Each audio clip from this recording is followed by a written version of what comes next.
Itziar Kortes Etxabe naiz, Eluiarren lan egiten dut eta hizkuntza eta teknologia unitateko koordinatzailea naiz, adimen artifizialarekin ere lan egiten dut eta Eluiarreko zuzendaritza taldean ere banago.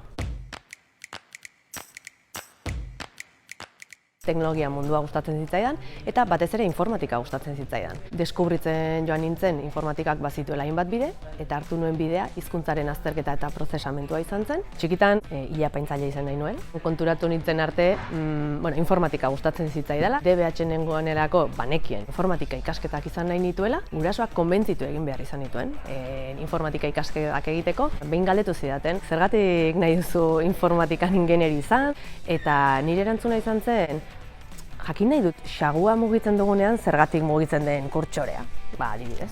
Oso emakumezko gutxi zeudela nire karreran. Egia da, karreran aurrera joan da konturatu nintzela, adibidez, informatikari izateak sortzen dituen estereotipoak, frikia, beltzez jantzita, rol jokutan ibiltzen direnak, asko baldintzatzen duela jendearen erabakia. Lizentziatura izatetik ingenieritza izatera pasa zenean ere, emakumezko gutxiago izaten zutela ikasketa hauek.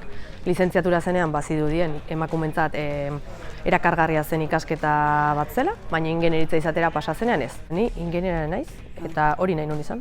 Eta ez panun informatika, industriala egingo nun, edo bestela mekanika, edo elektronika, edo emakume izateagatik ikusten duzu kasu batzutan desberdin tratatu zaitzaketela. Ni teknologiaren munduan mugitzen naiz eta teknologiaren mundua gizonezkoz betetako mundu bat da, baina ni orokorrean eroso sentitzen naiz, hori izakera kontu bat ere bada, baina badaude momentu batzuk pentsatzen duzula. Egoera hau gertatu da emakumezko naizelako. Ze behar dugu? Emakumezko gehiago horrelako arlotan. Uste dut, karrera zientifikoak denon eskura daudela, emakume zein gizon. Uste dut, deno garela kapaz, horrelako karrera bat egiteko. Eta iruditzen zait lortu behar dugula lantalde mistoetan lan egitea. Asko ideia hobeak ateratzen dira, ziur nago kudeatzen errazagoa diala, beste modu batera eramango genituzkela gauzak, eta ahalik eta parekidetasun handiena behar dugu proiektuekin aurrera egiteko.